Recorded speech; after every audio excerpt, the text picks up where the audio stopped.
The first page of the book has a preview where Dr. Jones is getting romantic with a woman. He touches her in a place that very much confirms this series is not for kids. I don't know why they decided to start with that scene.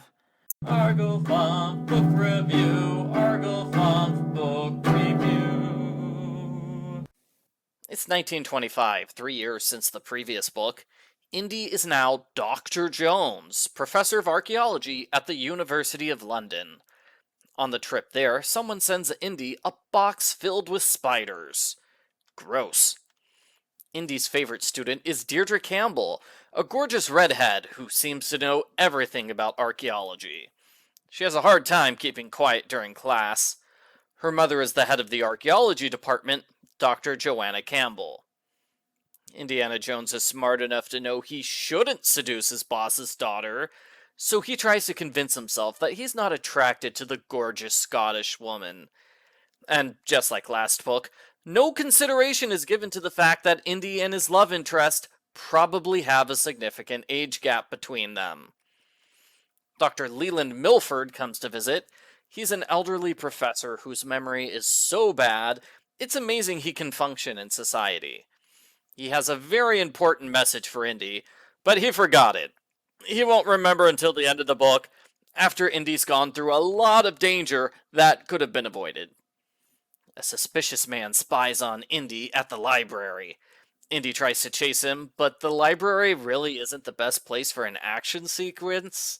An old woman gets in Indy's way. The villain escapes with a warning to stay away from Deirdre. Indy treats Deirdre coldly in class. She realizes it must be the fault of her former suitor, Adrian. She only met him 3 times, but he is still obsessed with her. He's the one who sent spiders to Indy. I don't know how he knew Indy would fall in love with Deirdre long before Indy first arrived in England. He later sends Indy a box of scorpions. I hope you like archaeology lectures, because we get lectures on King Arthur, Stonehenge, and the intersection of archaeology and mythology.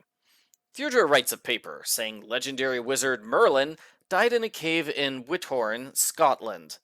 Her 2 biggest pieces of evidence are the etymology of the word explumoir and a recently discovered letter about a golden scroll. As it just so happens, Dr. Campbell's leading an excavation of the cave. Indy's invited to come along. The class throws a goodbye party for Indy, and the people in Scotland throw a hello party for him.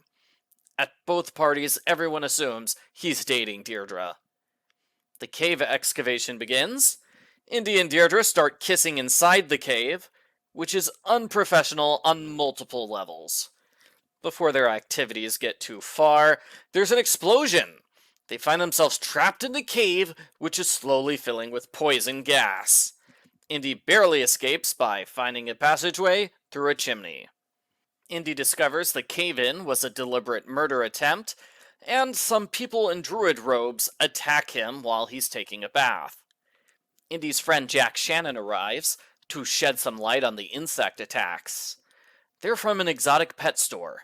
Dr. Campbell used to own the store, but she recently sold it to Adrian Powell. Indy learns Adrian is Deirdre's former suitor, a high-level member of parliament, the leader of a group of druids, and I have heard enough. With an introduction like that, Adrian must be the villain. Adrian believes he will have ultimate power if he finds Merlin's golden scroll and buries it at Stonehenge, along with the Omphalo stone that Indy found in the previous book.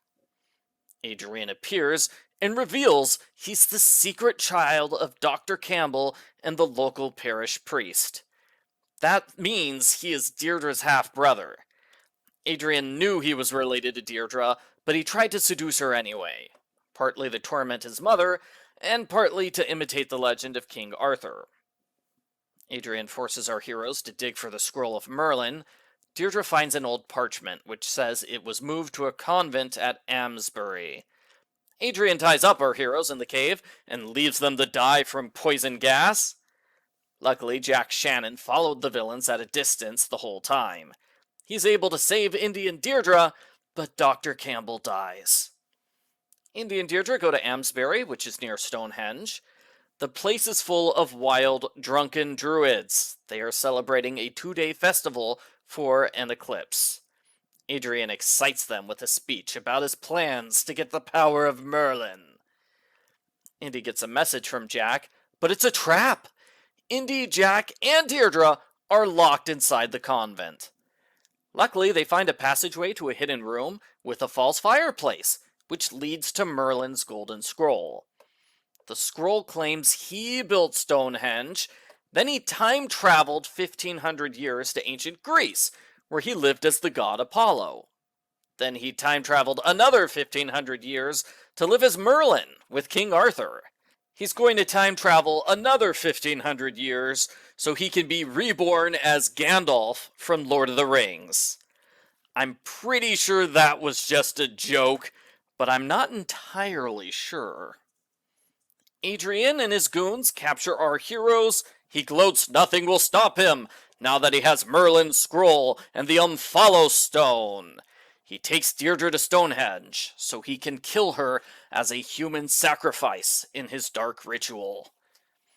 Adrian makes a big mistake. He picks his most reluctant guard to watch over Indy. The guard quickly gives up when Professor Milford arrives. Milford just remembered the important message for Indy. The message is that the Unfollow stone is fake. The real one is in Milford's luggage. Indy puts it in his pocket for safekeeping, which strikes me as a really dumb move. He's gonna bring the sacred artifact to the evil druid ritual. No, Indy, just leave it here. Come to think of it, Marcus should have kept the stone with him in New York City. The evil druid ritual would have failed because Adrian doesn't have the right stone, and then the entire book would have been avoided. Our heroes go to Stonehenge and save Deirdre. When they try to escape, they are captured by the druids. Adrian brags he has the power of mass hypnosis.